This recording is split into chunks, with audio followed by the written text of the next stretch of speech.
2022-2023 যে বাজেট উপস্থিত করা হয়েছে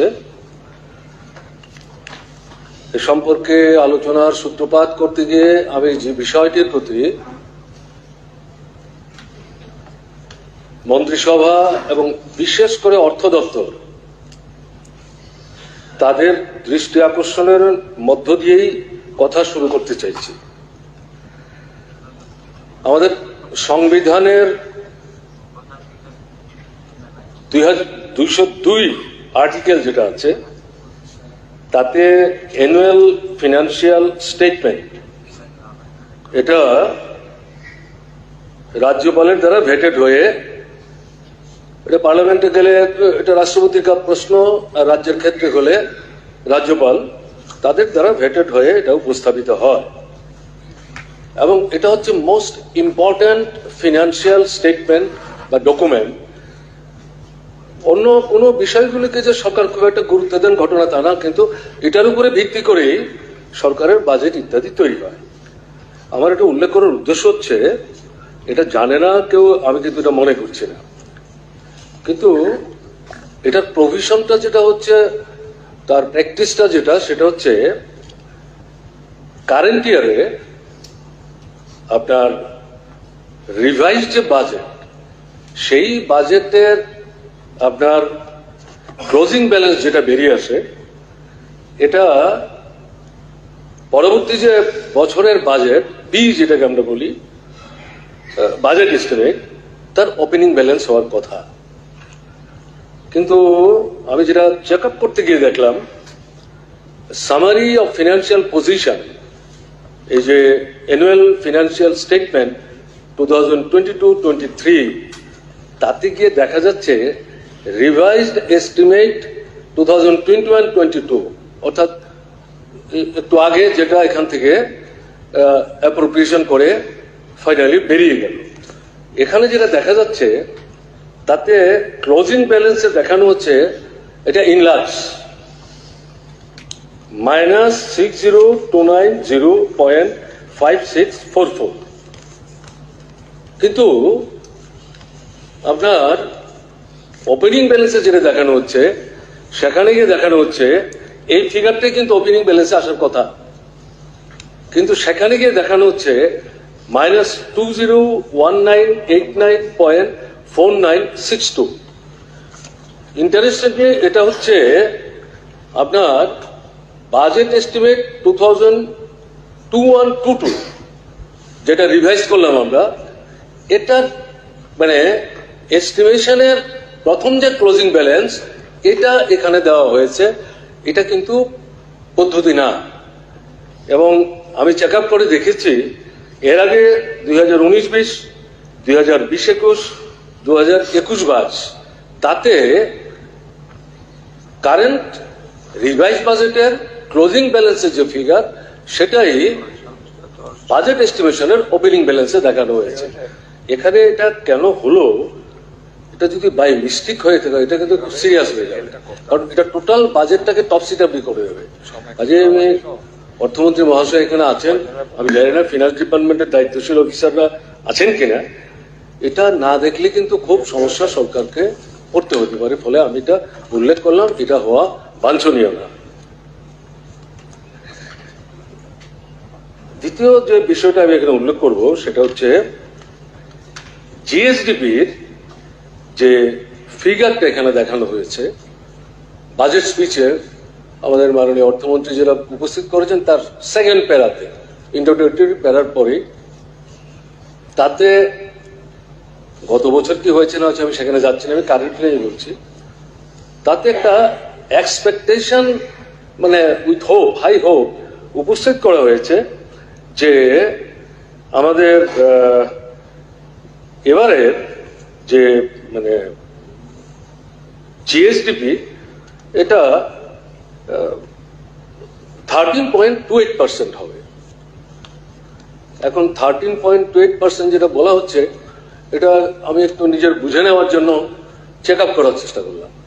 তাতে গিয়ে যেটা দেখা গেল গভর্নমেন্ট অফ ইন্ডিয়া তারা ক্লেম করছে জিডিপি সারা দেশের জন্য জিডিপি, স্টেটের জন্য জিএসডিপি, এটা 9.2% হতে পারে। এটা জেনারেলি 1 বছর আগেরটা বলে, একটু পেছনে। এরকম জায়গায় IMF তারা 1 বছর আগেরটা অ্যাডভান্স করে, তাতে গিয়ে তারা বলছে এই 9.2 এটার উপর দাঁড়িয়ে থাকবে না, এটা বরং কমবে, 8.5% বলেছে। এখন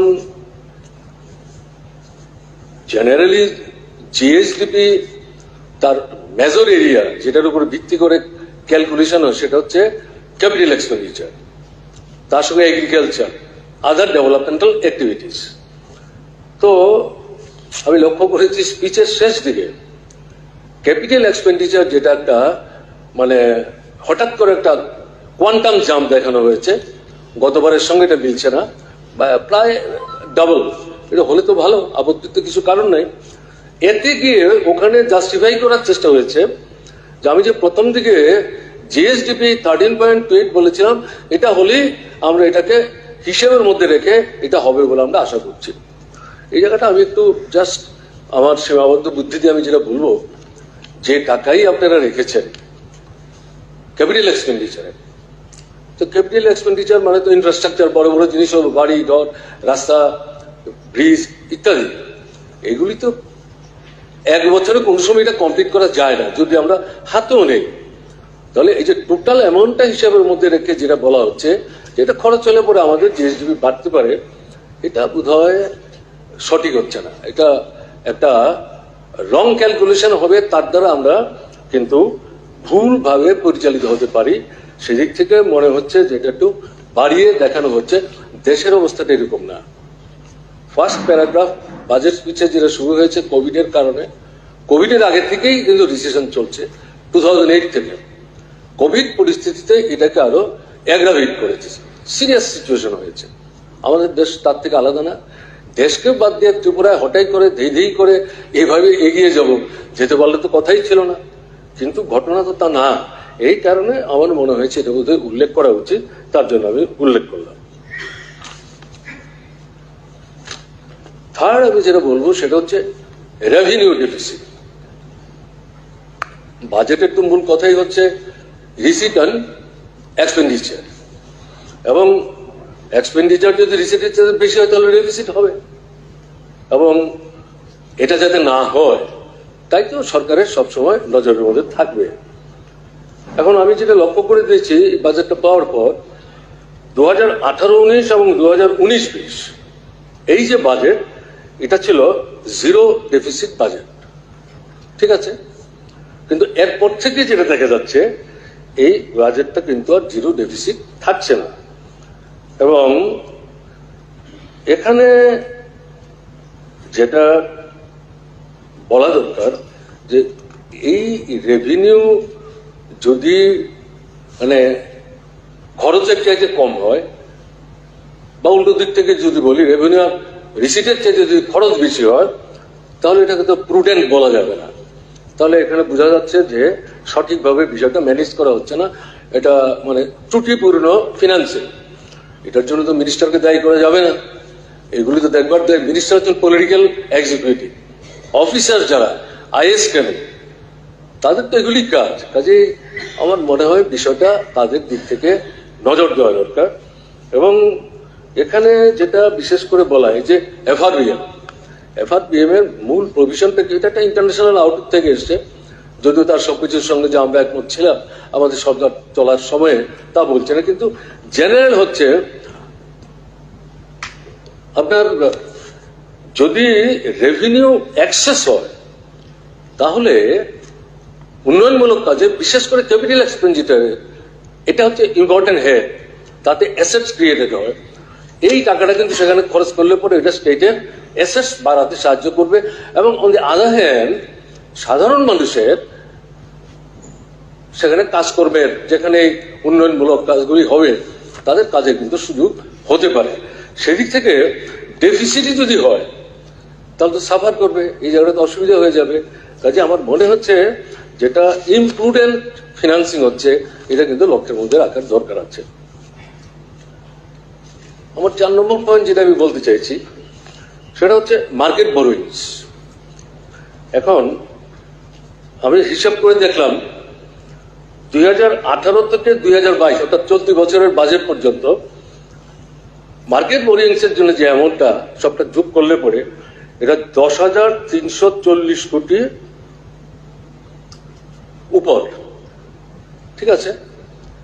corresponding period during the previous government সেটা আমি কালেক্ট করেছি, তাতে গিয়ে আমি দেখছি এই 5 বছরে তাদের হচ্ছে 3,402.35 কোটি।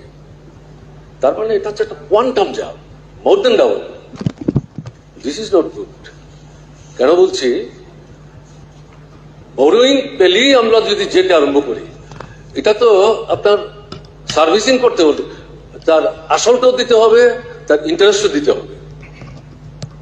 কাজে এই পরিস্থিতিতে যদি দেখা যায় যে আমাদের ঋণের আসল এবং তার সুদ পরিশোধ করতেই বাজেটের একটা বড় অংশ চলে যাচ্ছে, তাহলে পরে তো উন্নয়নের কাজ করার ক্ষেত্রে সরকার অসুবিধা পড়বে। আমরা যারা রাজ্যের মানুষ, রাজ্যের যারা উন্নতি চাই, অগ্রগতি চাই, আমরা তো সেখানে খুব একটা খুশি থাকতে পারবো না। এতে তো সরকার জনগণের মধ্যে একটা মানে গ্যাপ তৈরি হবে। কাজে এদিক থেকে এই যে বোরোয়িং, এটা যে মাত্রায় যাওয়ার চেষ্টা হচ্ছে, এটা বোধহয় সঠিক হচ্ছে না। এটা সরকারের ভেবে দেখা উচিত। এটা ঠিক, বোরোয়িং এ যেতে হয়। বিশেষ করে আমাদের মতো যে রাজ্য, আমাদের রিসোর্স অনেক লিমিটেড, বোরোয়িং এ যাওয়া ছাড়া কোনো রাস্তা নেই। যে কারণে প্রথম থেকে বলছিলাম, instead of going for borrowing, Tripura, উত্তর পূর্বাঞ্চল, আরো কিছু ছোট ছোট রাজ্য আছে, এক্সেপশনাল একদিনের রাজ্য বাদ দিলে পর, এদেরকে যদি বোরিং এর উপরে নির্ভরশীল কেন্দ্রীয় সরকার বাধ্য করে, তাহলে কেন্দ্রের দায়িত্বটা কি? এমন বহু বড় বড় রাজ্য আছে আমাদের দেশে, যারা সেন্টার থেকে কি টাকা পাচ্ছে না পাচ্ছে তার জন্য তারা মানে পড়ুয়াই করে না, তাদের নিজেদের বাজেটের টাকাই অনেক বেশি তারা যেতে পারে। কাজে কিন্তু এই যে ছোট ছোট স্টেট গুলো, তার রিসোর্স এরিয়াটা খুব লিমিটেড, এখানে তো গভর্নমেন্টকে এগিয়ে আসতে হবে, নাহলে তো অসুবিধা হয়েছে। এটাই তো অভিভাবকের দায়িত্ব। যারা দুর্বল, যারা একটু পেছনে, তাদের দিকে নজর দিতে হবে। যারা সবল, ঠিক আছে, তাদেরকে আদর যত্ন তো করতেই হবে, ওখানে খুব বেশি খরচ করার কি দরকার। এই কারণে বিষয়টা বললাম যে এটা বোধ হয় মানে ঠিক হবে না।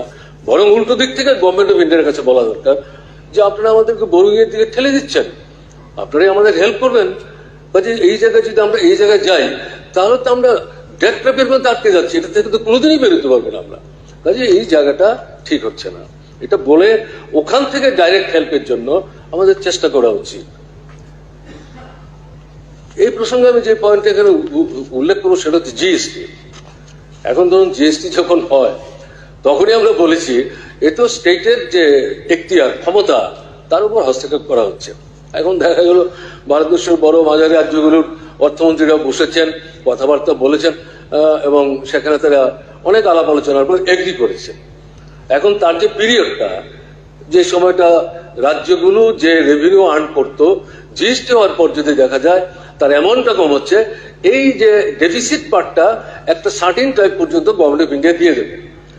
That is also going to be over, if not over, আমি বললাম গোয়িং টু বি ওভার। তাহলে এরপরে কি হচ্ছে, এখন এই আপনার বাজেটের মধ্যে back to back, that is loan actually, that is loan actually.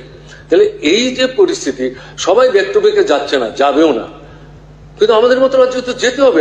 Even উত্তর পূর্বাঞ্চলের মধ্যে আমি জানি না আসামের অবস্থা কি, কম্পারেটিভলি বড় স্টেট, বাকিগুলি ছোট ছোট।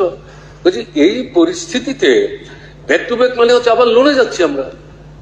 তাহলে এরকম পরিস্থিতিতে যদি গভর্নমেন্ট অফ ইন্ডিয়া এই ব্যাক টু ব্যাকের দিকে ঠেলে দেয়, এই গ্যাপটা কভার করার জন্য, অলরাইট তুমি একটা সময় ডিসিশন নিয়েছ সারা দেশের জন্য, এই পিরিয়ড পর্যন্ত আমরা গ্যাপটা দিয়ে দেব, এরপরে দেখা যাবে। আমরা এই জায়গায় তো চাপ দিতে পারি যে government of India please you take care of us. আমরা যদি আবার লড়ে যাই তাহলে কি করে চলবো আমরা? কাজে আগে যেমন বোরিং বললাম, এই ব্যাক টু ব্যাক কিন্তু আবার একটা বোরিং এর দিকে আমাদের ঠেলে দেওয়া হচ্ছে। It is not helpful and prudent. কাজে এই বিষয়টা বোধ হয় গভর্নমেন্ট অফ ইন্ডিয়ার উপরে প্রেশার ক্রিয়েট করা দরকার। No, you rather fill up the gap, you come forward. এবং আমাদের যে একটা বিরাট অঙ্কের টাকা দিতে হবে ঘটনা তা তো না। কাজে এদিক থেকে বিষয়টার মধ্যে দেখা দরকার।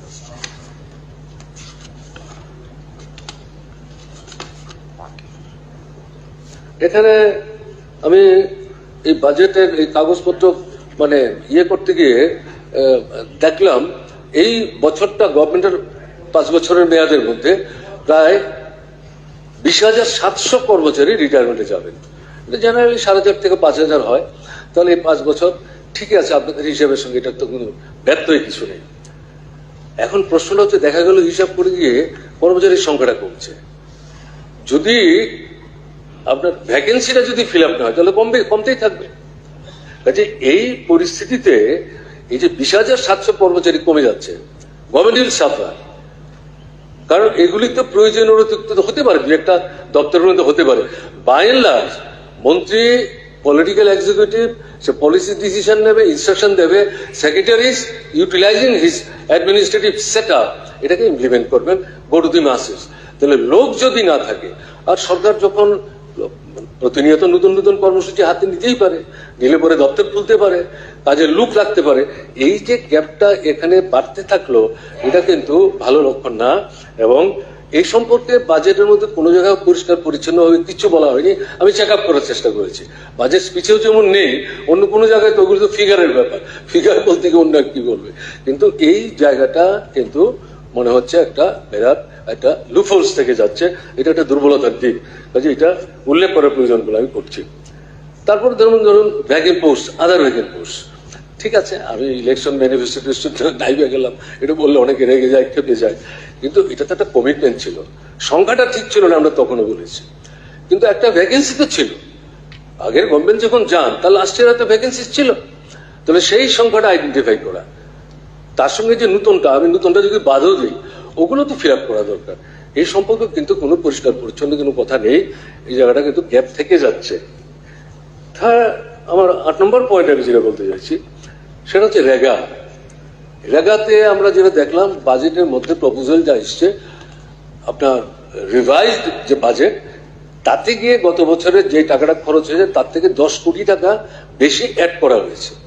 অ্যাপারেন্টলি এটা ইনক্রিজ, কিন্তু তার আরেকটা দিক থেকে যদি দেখি, ন্যাশনাল যে বাজেট, সেই বাজেটে বিরাট অঙ্কের টাকা কিন্তু গতবারের বাজেট থেকে কাট করে দিয়েছে, প্রায় 34 থেকে 36 হাজার কোটি টাকা, ইফ নট মোর। এই জায়গায় আমাদের মতো ত্রিপুরা, যেখানে শিল্প কলকারখানা চাইলেও তো রাতারাতি আমরা করতে পারি না, এরকম জায়গায় গ্রামের জায়গাগুলি তারা রেগার কাজ করে গোটা পরিবার চালাতে পারেন, ঘটনা তা না, কিন্তু এটার মধ্য দিয়ে তার একটা নিশ্চিত আয়ের ব্যবস্থা হয়। তাহলে এখানে যেটা দেখা যাচ্ছে যে আমরা এখানে 10 কোটি টাকা বাড়ালাম হয়তো, এবং এটা যদি হিসেব করি গতবার যে শ্রম দিবস তৈরি হয়েছে, মানে অন এন এভারেজ সেটা কমেছে, ক্রমশই কমছে। আর এখন গভর্নমেন্ট অফ ইন্ডিয়া যে ডিসিশনটা নিচ্ছেন, তাতে গিয়ে তার যে বাজেট সাইজটা কমে যাচ্ছে, ন্যাচারালি আমাদের শেয়ার কমবে। মোরওভার এখানে যে সোশ্যাল অডিট, এই নিয়ে যে বিতর্কটা উঠলো, এবং ইয়েতে যে তথ্য আসছে যে এই জায়গায় কতগুলো হিসাব নিকাশ দেখা যাচ্ছে গরমিল আছে, এখানে কি হয়েছে কি কারণ এটা সরকার বলতে পারবে, পার্টিকুলারলি আরডি ডিপার্টমেন্ট প্রথম বলবে, তারপর গভর্নমেন্ট দেখবে, কমিউনিটি আলোচনা করবে। এখানে দেখলাম যে একটা হিন্টস দেওয়া হয়েছে, এগুলো সেটেল ডাউন না করা হলে পরে এবারে এই যে রেগার বাজেট যাই প্লেস করা হোক না কেন, স্টেটকে টাকা দেওয়া হবে না, অথবা 50% কাট করে দেওয়া হবে। Will be in great danger, serious একটা পজিশন আমরা কিন্তু চলে যাব। কাজে এই দিক থেকে যেটা মানে বলা যে 10 কোটি অ্যাপারেন্টলি মনে হয় আমরা 10 কোটি বাড়িয়েছি, কিন্তু টাকার দাম কত বাজারে, আর টোটাল যে সাইজটা বাজেটে, তার সঙ্গে 10 কোটি কোনো ব্যাপার না, কিন্তু ব্যাকগ্রাউন্ডটা যেটা আমি উল্লেখ করলাম সেটা হচ্ছে ন্যাশনাল, এবং এই যে জায়গাটা ডিসক্রিপেন্সি হয়ে আছে, এটা খুব তাড়াতাড়ি কিন্তু সেটেল ডাউন করা দরকার, নাহলে অসুবিধা হয়ে যাবে, খুব প্রবলেম হয়ে যাবে। সেম থিং টুয়েপ, আমি ডিটেলে যাচ্ছি না, টুয়েপের জন্য খুব বেশি টাকা এখানে ধরা হয়েছে বলা যাবে না, মানে তার ওয়ার্কিং ডেজ অনেক কম, ফলে কি দাঁড়াচ্ছে, শহর এবং গ্রামে যাদের নাকি নিশ্চিত আয় নাই, তারা কিন্তু খুব একটা অসুবিধার মধ্যে সেখানে পড়ে যাবে। কাজে এই দিক থেকে আপনার এই বিষয়টা নিশ্চয়ই অর্থ দপ্তর ভাববেন, দেখবেন, চিন্তা করবেন। তারপরে আমি যেটা বলতে চাইছি সেটা হচ্ছে শিক্ষা। আমি খুব বিস্তৃত যাব না। শিক্ষা আমি যেটা দেখলাম, যে টাকাটা ধরা হয়েছে তাতে গিয়ে দেখা যাচ্ছে টোটাল বাজেটের 18.48%। আমি একটা হিসাব নিয়েছি, প্রিভিয়াস যে গভর্নমেন্ট, তার যে লাস্ট ইয়ারের বাজেট 17-18, তাতেও সেই বাজেটের 21.23% অ্যালোকেটেড ছিল। ঠিক আছে, এটা আমি সেই জায়গাটা বড় করে যাচ্ছি না, শিক্ষার জন্য তো টাকা খরচ করতে হবে আমাদের, কিন্তু এখানে দেখলাম বাজেট স্পিচেও আপনার রাজ্যপাল মহাশয়ের ভাষণেও এখানে উল্লেখ করার চেষ্টা হয়েছে। আসলে শিক্ষা তো জন্মগত অধিকার, আমরা সবাই চাইছি যাতে সবাই লেখাপড়া করতে পারি। একটা ছোট্ট অংশ আছে যারা অ্যাফোর্ড করতে পারে এক্সপেন্ডিচার, বড় অংশের পক্ষে সেটা অ্যাফোর্ড করা সম্ভব না। এরকম জায়গায় এটাকে যদি ইউনিভার্সালাইজ করতে হয় তাহলে শিক্ষার খরচ একটা স্টেজ পর্যন্ত, ডাক্তার ইঞ্জিনিয়ার খরচ সরকার বহন করুক সবার জন্য এটা বলছে না, general education up to graduation, ঠিক আছে, প্রথমে আমরা 12 ক্লাস ধরি, তারপর গ্রাজুয়েশন আমরা ধরি, এটা তো ইউনিভার্সালাইজ করতে হবে। এটা করতে গেলে পরে যে টাকা এখানে ধরা হচ্ছে এটা তো হবে না, এটা দেখা দরকার। মোরওভার এখানে যেটা দেখা যাচ্ছে এই যে আপনার বিদ্যাজ্যোতি প্রকল্প নামে যেটা করছেন, এটা তো ডিভিশন ক্রিয়েট করে দেবে। আমি বিস্তৃত আলোচনায় যেতে চাইছি না, বক্তৃতা আমি শুনেছি, লেখালেখি আমি দেখেছি, এটাতে তো প্র্যাকটিক্যালি বেসরকারি, এটা আবার এটা বেসরকারিকরণের পর্যায়ে চলে যাচ্ছে। তার পরীক্ষার ফিস দিতে হবে, মান্থলি তার অ্যানুয়াল চার্জ দিতে হবে, 100টা স্কুল বাছাই করা হয়েছে, এখন আমাদের রাজ্যে স্কুল আছে 4000-এর উপর। তাহলে অধিকাংশ নিম্নবিত্ত গরিব ঘরের ছেলে মেয়ে যারা, তারা কোন কাস্ট কোন কমিউনিটিতে পড়ে সেটা আমি নাইবে উল্লেখ করলাম, তারা ভীষণভাবে সাফার করবে। এটা এক্সেলেন্সের জন্য আপনারা বলছেন, ঠিক আছে, অ্যাপারেন্টলি যা যা বলেছেন আমি শুনেছি, স্পিচটা আমি দেখেছি শুনেছি, এগুলি করতে পারলে তো ভালো। পড়াশোনা, গান বাজনা, লেখা লেখি, নাটক, নাচ, স্বাস্থ্য, বিয়ে, ঠিক আছে, সবটা মিলিয়ে যদি হয় ইটস ওয়ান্ডারফুল, এটা নিয়ে অবজেকশন নাই। কিন্তু এটা বাছাই করে এটা কেন, এটা সবটাই যদি আমরা করতে পারি, এটা না করতে পারলে কিন্তু এই ছোটবেলা থেকে একটা হীনমন্যতার ভাবনা বড় অংশের মধ্যে কিন্তু চলে আসবে। এতে সোশ্যাল ডিভিশন কিন্তু যদি জেনে বুঝে করি তাহলে তো কথাই নেই, আর না জেনে বুঝেও যদি করি এটা ক্ষতি হয়ে যাবে। এটা for our future generation it will create social problem. কাজে এদিক থেকে বিষয়টা দেখা দরকার। কিন্তু বেসিক্যালি আমি বলবো যে বাজেটে এই খাতে টাকা বাড়ানো দরকার। সেকেন্ড যেটা আমি বলবো সেটা হচ্ছে আপনার এডুকেশনে শিক্ষকের অভাব আছে, প্রধান শিক্ষকের অভাব আছে, কলেজগুলোতে প্রিন্সিপালের অভাব আছে, কলেজগুলোতে কলেজ শিক্ষক, তাদেরকে আমরা অধ্যাপকই বলি, তাদের অভাব আছে। কাজে এগুলো তো ফিল আপ করতে হবে। এগুলি না করে কি করে আমরা বিদ্যাজ্যোতি বলি আর যাই বলি না কেন, আমরা তো শুধু 100টা স্কুল নিয়ে বসে থাকলে চলবে না। বিভিন্ন জায়গা থেকে তুলে এখানে তাদের দেওয়া হবে, ভাবা হচ্ছে যেখান থেকে তুলে নেওয়া হবে ওখানে তো ডেফিসিট হয়ে যাবে, এমনিতেই ডেফিসিট রান করছে, কি করে চলবে? এটা দেখা দরকার, ভাবা দরকার। এটা আমার মনে হয় প্রাসঙ্গিক উল্লেখ করাটা বোধহয় অমূলক, তার জন্য আমি উল্লেখ করলাম। 10 নম্বর পয়েন্ট হিসাবে যেটা আমি সংক্ষেপে বলতে সেটা হচ্ছে হেলথ। এখন শিক্ষা এবং স্বাস্থ্য এই দুটো হচ্ছে পা, এটার উপরই মানুষটা দাঁড়াবে। কাজে শিক্ষার ক্ষেত্রে যেমন বললাম, স্বাস্থ্যের ক্ষেত্র এই দায়িত্বটা প্রাইভেট কনসার্নের হাতে পুরোটা ছেড়ে দিলে হবে না। কম্পিটিশন হোক, কিন্তু lion part of the expenditure with regard to health এটা গভর্নমেন্টকে নিতে হবে। এটা সেন্ট্রাল হল সেন্ট্রাল, স্টেট হল স্টেট। কাজে এখানে যে টাকাটা ধরা হয়েছে এই টাকাটা যথেষ্ট বলে মনে করছে না। কারণ হচ্ছে ডাক্তারের অভাব আছে, নার্সের অভাব আছে, প্যারামেডিক্সের অভাব আছে। এক্সিস্টিং যে হসপিটাল তার ইনফ্রাস্ট্রাকচার অনেক জায়গায় ইনএডিকুয়েসি আছে। সকালবেলায় আমি শুনছিলাম বিধায়ক বন্ধুদের কেউ কেউ উল্লেখ করার চেষ্টা করছিলেন, ইনক্লুডিং একটা জেলা হসপিটাল। আমরা প্রায় সময় পত্রিকায় দেখছি পানীয় জল পাওয়া যায় না। এটা কোনো একটা সময় হতে পারে, এটা যদি রেগুলার হয় তাহলে তো এটা অসুবিধা হচ্ছে। হাসপাতাল তো বিদ্যুৎও লাগবে, জলও লাগবে, এই দুটো বাদ দিয়ে তো চলবে না। তার সঙ্গে যেটা হচ্ছে আপনার জীবনদায়ী ওষুধ, এগুলো মানুষের কেনার ক্ষমতা তো একেবারে তার নিচে চলে গেছে। এগুলোর জন্য পয়সা বাড়ানো দরকার এবং মানে ইনহাউস যাদের ট্রিটমেন্ট হচ্ছে হাসপাতালে ভর্তি হওয়ার পর তাদের যে মানে ফুডিং এর জন্য যে টাকাটা, এই টাকাটা বাড়ানো দরকার। ফলে এগুলো করতে গেলে পরে এখানে কিন্তু টাকার পরিমাণ বাড়াতে হবে। এখানে আমি যেটা বলবো, এডুকেশন এবং হেলথ দুটো ক্ষেত্রেই আপনার বাজেট স্পিচে যেটা উল্লেখ করা হয়েছে আর বাজেট একটা গ্ল্যান্সের মধ্যে যে ফিগার দেখানো হয়েছে, দুটো ফিগার কিন্তু এক না। এটা কাইন্ডলি দেখা ভালো, কোনটা সঠিক এটা কিন্তু পরিষ্কার করতে হবে। আমি ফিগারটি এর বলে সময় আর বাড়াতে চাইছি না, কিন্তু আমার চোখে পড়েছে আমি বললাম। বাদ বাকিগুলি এতটা গভীরে হয়তো দেখার সুযোগ পাইনি, এই দুইটা চোখে পড়ার কারণে আমি উল্লেখ করলাম। এখন আমি আমার 11 নম্বর পয়েন্ট যেটা বলবো, আমি আর বেশি সময় নিতে চাই না, বাড়াতে চাই না। আসলে আমাদের পরিস্থিতিটা যে জায়গায় গেছে, এই পরিস্থিতিতে অর্থনীতি ইজ ইন শ্যাম্বেল, হোল স্টেটের। আমি আলাদা করে গভর্নমেন্টের কথা বলছি না। আপনার কোভিডের আগে থেকে কোভিড পরিস্থিতির সিচুয়েশনটা একেবারে তলানিতে চলে গেছে। সাধারণ যে বেসরকারি দোকান, কর্মচারী ছাড়তে তারা বাধ্য হচ্ছে। কোথায় যাবে তারা? আপনার এই যে গাড়ি ঘোড়া ছিল, অটো রিক্সা থেকে আরম্ভ করে এই যে যন্ত্রচালিত রিক্সা, যেগুলি তুলে দেওয়া বন্ধ করা, নানা রকম চেষ্টা হচ্ছে, কিন্তু শেষ পর্যন্ত এটা করা যায় না। একটা হিউম্যান আউটলুক আছে। তো ফলে এগুলো সারাদিনে কত টাকা পায়? বা অটোগুলো, টমটমগুলো কত টাকা পায়? গাড়ির প্যাসেঞ্জার কোথায়? কারণ হাতে যদি পয়সা না থাকে, মানুষ কেন গ্রাম থেকে শহরে আসবেন? তার তো বাজারহাট করার পয়সা লাগবে। যে এই পরিস্থিতিতে যদি পারচেজিং ক্যাপাসিটি মানুষের বাড়ানো না যায়, ক্রয় ক্ষমতা যদি বাড়ানো না যায়, তাহলে পরে তো এই অবস্থা থেকে আমরা বেরোতে পারবো না। আর ওভারঅল ইকোনমিক অ্যাটমসফিয়ারের মধ্যে যদি পজিটিভ ডেভেলপমেন্ট না আসে, তাহলে তার থেকে বেনিফিট তো গভর্নমেন্ট ইটসেলফ ক্যানট ডিরাইভ। কাজে এই দুটো জিনিসটা মাথায় রেখেই যেটা এখানে বলতে চাইছি, যে সবটা মিলিয়েই কিন্তু আমাদের এই জায়গাটাতে নজর দেওয়া দরকার।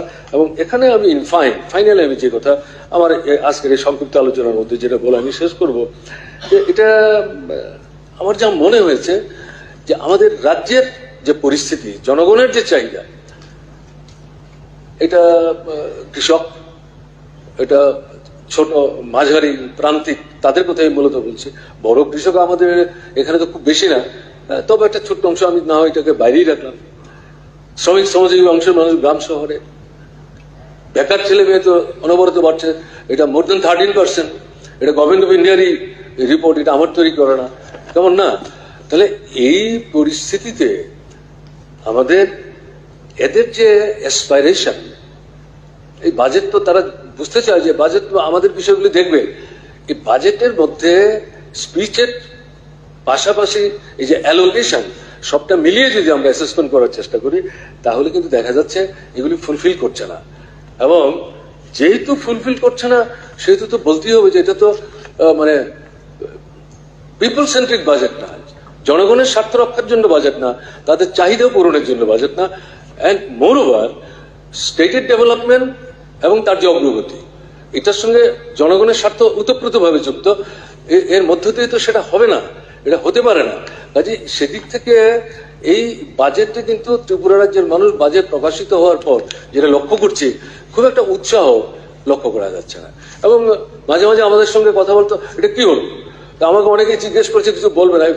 আমি যদি আগেই বলি, তাহলে ওখানে বলতে হয়, একটা নিয়ম আছে, তাহলে আগে একটু আপনি লিখে ফেলবেন। আমি যা বললাম না তাও যদি লিখে দেন, ওই যে দেখা গেল যে স্যালারি ওয়েজেস বলে যে বিলটা, এটা একজন তার নিজের মতো করে লিখে দিলেন, তার মধ্যে কোথাও বেতন বাড়ানোর কথাবার্তা নেই। আমি দেখেছি কালকে। এটা অন্য একটা বিষয়, এটার মধ্যে একটা রাজনৈতিক ব্যাপার থাকতে পারে। যাই হোক, তো এদিক থেকে আমি তাদের বলেছি, ভাই ঠিক আছে, আমি যেদিন আলোচনায় অংশগ্রহণ করব, যদি আমাকে ডাকা হয়, সেখানে আমি যা বলার বলবো। বলে আমার যেটা মনে হচ্ছে, বাজেট কিন্তু আসলে জনবিরোধী হয়ে গেল, মানুষকে খুশি করতে পারলো না, রাজ্যের স্বার্থের সঙ্গে সঙ্গতিহীন। কাজে এই কয়েকটা কথা বলেই আমি আমার কথা বলা শেষ করছি। ধন্যবাদ।